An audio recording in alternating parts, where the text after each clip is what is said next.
चर्चा का उद्देश्य क्या है, क्या होना चाहिए। शुरू शुरू में देखिएगा आप लोग कि जो महादेव को गुरु मानता है और गुरु चर्चा शुरू करता है उसको बहुत सारी अनुभूतियां आने लगती हैं और तेजी से वो बढ़ता है। धीरे धीरे धीरे धीरे उसका मन धरती के आकर्षण में भागने लगता है। अब वो चर्चा से कमाना चाहता है पैसे, चर्चा से कमाना चाहता है सम्मान, चर्चा से लेना चाहता है सुविधा, चर्चा से लेना चाहता है अपनी वरीयता, अपना वर्चस्व, उससे लेना चाहता है। कहेगा आपको कि जानते हैं मणिकांत जी, हम 5 साल पहले शिव को गुरु माने थे, ओह क्या मजा था, ओह क्या अनुभूतियां थी साला, लगता था कि सूरज को पूरब से पश्चिम उगा सकते हैं हम। अब थोड़ा गड़बड़ हो गया है, चर्चा तो करते हैं लेकिन वैसी कोई अनुभूति नहीं आती। कुछ गड़बड़ नहीं हुआ, साले के मन में गड़बड़ी हो गई, उसका अहंकार फेंक दिया। वो बुझ रहा है कि इलाका वाला हमको चिन्ह रहा है कि नहीं, हम यहाँ के जोनल संयोजक हैं। साले चूतिया। अब देखिए, अब जोनल संयोजक है, ये दिमाग में आ गया, शिव गुरु भारी नहीं रह गए, पद भारी हो गया, आदमी को कहां से अनुभूति मिलेगी। पैसा भारी हो गया, शिव गुरु की अनुभूति उसको कहां से मिलेगी। शुरू शुरू में तो एक ललक रहती है, बाद में धरती उसको पकड़ने लगी। उसका दोष नहीं है, पकड़ने लगती है। वो जब मेरे पास आएगा, चाहे सुंदर सुंदर वचन बोलेंगे हम ना, तब उसको लगेगा कि वो हम सीनियर हो गए, लेकिन तब वो माधवचोद महाचोद तो होता है हमको, ठीक रहेगा। अब मेरे पास नहीं है तो धीरे धीरे धीरे धीरे उसका अहंकार चढ़ता चला जाएगा, चढ़ता चला जाएगा। गुरु चर्चा का उद्देश्य क्या है, मूल बात पहले समझ लीजिए। मुझको मेरे गुरु ने कहा था 1984-85 में, तुम जो करते हो कहते नहीं हो, तुम जो करते हो कहते नहीं। मैंने कहा मैं जो करता हूं सो कहता हूं। हम बहुत पूजा पाठ में ठगा हुए हैं, इसीलिए जो करेंगे सो कहेंगे। उन्होंने कहा असत्य बोलते हो, झूठ नहीं कहा असत्य बोलते। असत्य का मानी होता है जिस सत्य को आप नहीं जानते। असत्य का मानी होता है जो जिस सत्य को आप नहीं जानते हैं और बोल रहे। झूठ का मानी होता है सत्य आप जानते हैं तब नहीं बोल रहे। जैसे एक छोटे बच्चे से आपने पूछा दूधू कितना होगा बउआ, वो अंगुली पर जोड़ा, बोला दूधू 3, जोड़ने में उसने गलती कर दी है 3, लेकिन वो झूठ नहीं बोल रहा है, कहे वो जोड़ के उसको 3 आया है तो दूधू 3 बोल रहा है। कहा जाएगा दूधू 3 तो होता नहीं है, तो कहा जाएगा बच्चा असत्य बोल रहा है, दूधू 3 होता ही नहीं है। लेकिन झूठ भी नहीं बोल रहा, उसके जोड़ में आया है 3 तो क्या बोलेगा। इस अगर आप जानते हैं 2 1 3 होता है और तब बोल रहे हैं 4, तब आप झूठ बोल। क्या कि आपको मालूम है कि 2 1 3 होता है, तब दूसरे को आप 4 बोल रहे हैं, तब झूठ बोल। तो मेरे गुरु ने मुझको कहा असत्य बोलते हो। मैं उस समय असत्य का माने नहीं जानता था, मैं समझता था असत्य का मानी झूठ होता। तो मुझको थोड़ा खराब लगा, क्योंकि महादेव जैसा कुछ दिख तो नहीं रहा था, एक आवाज आ रही। हमने कहा जी ना, मैं असत्य नहीं बोल रहा। तब उन्होंने पूछा क्या करते हो। सवाल था कि जो करते हो सो कहते नहीं हो। तब वो आवाज ने पूछा हमसे कि तुम क्या करते हो। उस समय मैं लोगों को शिव शिष्य बना रहा था, बहुत कम लोगों को, लेकिन बना रहा था। मधेपुरा में उस समय में मैजिस्ट्रेट था। मैंने कहा जी दूसरों को शिव शिष्य बनाते हैं। आवाज ने कहा जो करते हो दूसरों को करने को कहो। पहले पूछ लिया क्या करते हो, मैंने बताया कि दूसरों को शिव शिष्य बनाते हैं। फिर हाँ नहीं पूछा उन्होंने करने को क्या कहते हो। अब तो काठी हम गिनिए दिए थे तो चुप हो गए, गलती तो हमसे हो ही गई। करने को साधना कहते थे, अपने लोगों को शिव शिष्य बनाते थे, शिव शिष्य बना देते थे और उसको पूजा सिखलाते थे। ऐसे सिद्धासन लगाइए, ऐसे करिए, ऐसे करिए, ऐसे ध्यान करिए, ऐसे मंत्र जपिए, उसको ही बताते थे। जब उन्होंने कहा, हमने हमसे पूछ लिया कि क्या करते हो, मैंने बता दिया करने को क्या कहते हो, तो हम चुप हो गए कि साला तो गिनती में हमसे गलती हो गया। करते हैं हम दूसरों को शिव से बनाते हैं और उसको करने के लिए पूजा बताते हैं, साधना बताते हैं। चुप हो गया। आवाज ने कहा जो करते हो दूसरों को करने को कहो। एक मेरी आदत है कि मुझको जब आप हरा दीजिएगा कोई चीज में तो हम हारेंगे नहीं। आरा छपरा में क्या होता है कि खेत का नापी हो जाता है, अमीन आके नाप देगा, ये आपका खेत हुआ, ये आपका खेत होगा, और उसका खूटा गढ़ता है कि आपका खेत है, ये आपका खेत है। जहां खूटा गढ़ाना शुरू हुआ कि खेत वाला कहेगा खुटवा तो वही जा दौड़ी जहां हम कहते नहीं, नपला से ना हुई, यानी सुनेगा नहीं वो कुछ। नाप जी जो करना कर ली। तो मेरी आदत है, हमको हरा दीजिएगा ना तो हम खोज के आपसे लड़ेंगे कि हारे नहीं हम, मेरा अपना स्वभाव। तो हमने महादेव से कहा, उस आवाज से कहा महादेव को प्रचार की जरूरत है। तुरंत मैं समझ गया कि इसे महादेव का प्रचार होगा। हमने कहा महादेव को प्रचार की जरूरत है। उस आवाज ने एक वाक्य हमको कहा, उस वाक्य से मैं सारी बात समझ गया। लेकिन जहां ठहरा था वो एक मजिस्ट्रेट का ठहरा था, हम भी मजिस्ट्रेट थे, हम पटना जा रहे थे, बेगूसराय में ठहरा था मैं। वो तब तक चाय लेके आ गया। हमने कहा सर सुनिए ना, सीनियर रिटायर कर गए, सर सुनिए ना, ऐसे हुआ। तो बोले कि हम लोग कुछ जानेंगे तब ना महादेव का चर्चा करेंगे। उसके बाद तो वह वाक्य मैं समझ तो गया लेकिन भूल गया। जब भी कोई बहुत ऊपर की सत्ता आपसे कुछ बोल रही है उसको काटिए मत, सुन लीजिए चुपचाप। रोहतगी साहब आए थे, मजिस्ट्रेट साहब, भीतर से चाय लेके, हम उनको कहा वो काट दीन, और उस समय आवाज वहीं पर खड़ी होगी, बस वही भूला गए, हम भूला। यानी गुरु का आदेश था तुम जो करते हो दूसरों को करने को कहो। हमसे उन्होंने पूछा था तुम क्या करते हो, हमने कहा था दूसरों को शिव शिष्य बनाते हैं, दूसरों को महादेव का चेला बनाते हैं। उसमें शुरू कर दिया था मैंने। गुरु चर्चा का उद्देश्य दूसरों को शिव गुरु से जोड़ना है, गुरु चर्चा का उद्देश्य दूसरों को शिव शिष्य बनाना है, और कोई इसका दूसरा उद्देश्य नहीं है। मैंने तो देवघर में कई बार इधर मैंने कहा है कि आप तिजारत करिए, आप व्यापार करिए, कोई दिक्कत नहीं है। वो सम्मान खरीदिए, पैसा लीजिए, पद धरिए, कोई दिक्कत हम लोगों को नहीं है। लेकिन कम से कम महादेव के काम में तो तिजारत छोड़ दीजिए, पटवारी बुद्धि छोड़ दीजिए, व्यापार छोड़ दीजिए, बाकी दुनिया में करिए ना, क्या आपको रोक रहा है? कम से कम अपने गुरु के मामले में व्यापार छोड़ दीजिए, बाकी जहां व्यापार करना है करिए, जहां तिजारत करनी है करिए, के रोक रहा है? दुनिया तो उसके बिना चलती ही नहीं। और व्यापार को प्यार से भारी दुश्मनी है। जैसे रोशनी को अंधेरे से दुश्मनी है या अंधेरे को रोशनी से दुश्मनी है, प्यार को व्यापार से भारी दुश्मनी है। अगर व्यापार में आप प्यार को ले आया, व्यापार बैठ जाएगा। अगर आप ले आए हैं व्यापार में प्यार को, व्यापार बैठ जाएगा। अगर प्यार में व्यापार को लाइएगा, प्यार बैठ जाएगा।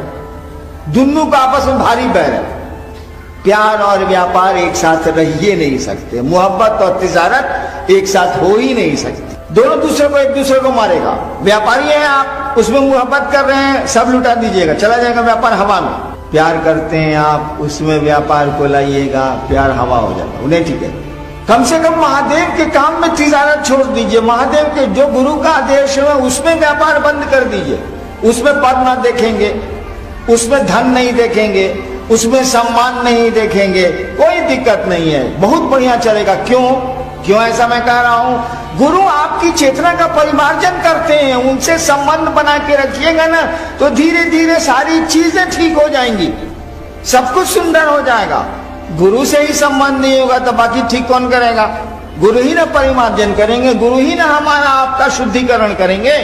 उनसे संबंध बढ़िया से बना के रखिए, उनके संबंध में तिजारत को बंद कर दीजिए। कोशिश करिए कि नहीं करें, आदत हम लोगों की है वही करते हैं। उनसे संबंध बनाने में हम लोग कुछ नहीं सोचेंगे, सबको समेट के चलेंगे, सबको अपना समझेंगे, बाकी जगह अपना अपना धंधा करेंगे, कोई दिक्कत नहीं है।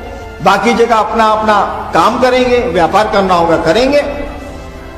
तो गुरु चर्चा, एक शर्मा जी बैठिए चुपचाप, 5 आदमी में भी कप हो रहा है।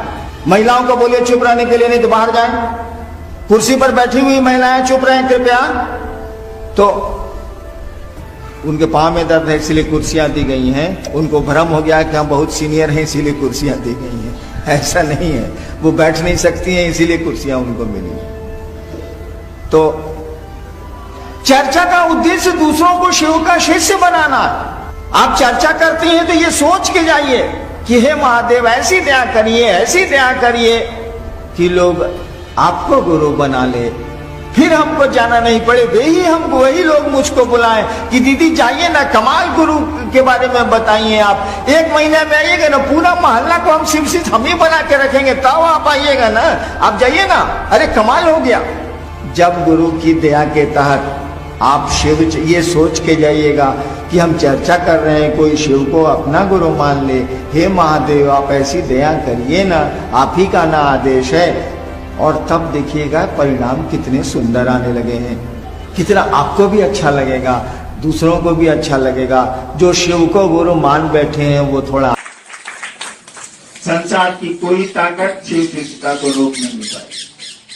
वैसे तूफान तो चलते ही रहते हैं, आंधियां तो आती ही रहती हैं। ये बड़े बड़े वृक्ष जो खड़े हैं, कितने जन की आवाज को देख के खड़े हैं यार, कितनी बरसातें इन्होंने देखी हैं, कितने अंधड़ और तूफान देखे हैं, और आज भी खड़े हैं माथा ऊपर कर। तो शिव शिष्टता भी देखती रही है, देखेगी भी, लेकिन चलती रहेगी, अपनी ऊंचाई पर चढ़ती भी रहेगी। कोई संसार में नहीं रोक सकता इसको। आज जिसको रोकने की ताकत है महादेव को छोड़ दे, हम ही बहुत हैं, हम ही से फरियाद।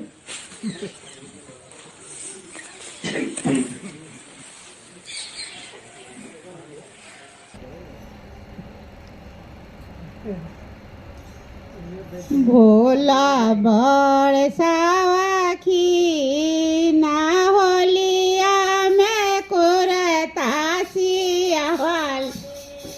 भोला बड़ सावाखी ना होलिया में कुरतासी अवले भोल पजामासी अवाले कुरतासी अवले भोल पजामासी। आहे गमाछा खरीद ले लहरदार हो, आहो गमाछा खरीद ले लहरदार। होलिया में कुरतासी अवाले भोला बड़ सावन बाजा। होलिया में कुरतासी भोला बड़ सखिन बाजा। होलिया में कुरतासी कुरता पहिरी भोला गैले ससुरारी। कुरता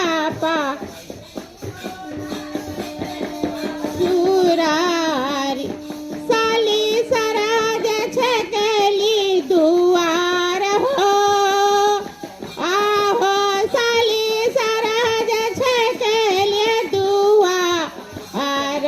होलिया में कुरतासी अवाले भोला बड़ सखिन बाजा। होलिया में कुरतासी अवाले भोला बड़ सखिन बाजा। होलिया में कुरतासी पहिले तायता भोला बचका बरी खियाई थी। पहिले तायता भोला बचका बरी खियाई थी। आहो सब बचका गैले अरुआय हो, आहो सब बचका गैले अरुआ आया। होलिया में कुरतासी अवाले भोला बड़ सखिन बाजा। होलिया कुरतासी कुरता पहिरी भोला गैले ससुरारी। कुरता पहिरी भोला गैले ससुरारी। आहो साली सरज छकली दुआर हो, आहो साली सरज छकली दुआर। होलिया में कुरतासी अवाले भोला बड़ सखिन बाजा। होलिया में कुरतासी ले भोला बड़ सखिन बाजा। पहिले तयता भोला पुआ पुड़ी खियाईती पहिले तयता भोला पुआ पुड़ी खियाई आहो सब पुआ गैले यारू आए हो आहो सब पुआ गैले यारुआ आया होलिया में कोरता सिया वाले भोला बड़ सखिन बाजा होलिया में कोरता सियाले भोला पजामा सिया वाले कोरता सियाले भोला पजामा आहो गमछा खरीद ले चटकदार हो आहो गमछा खरीद ले चटकदार होलिया में कोरता सिया वाले भोला बड़ सखिन बाजा होलिया में कोरता सिया वाले ये मसान में होली दिगंबर खेले मसान में होली खेले मसान में होरी दिगंबर खेले मसान में होरी खेले मसान में होली दिगंबर खेले मसान में होली खेले मसान में होली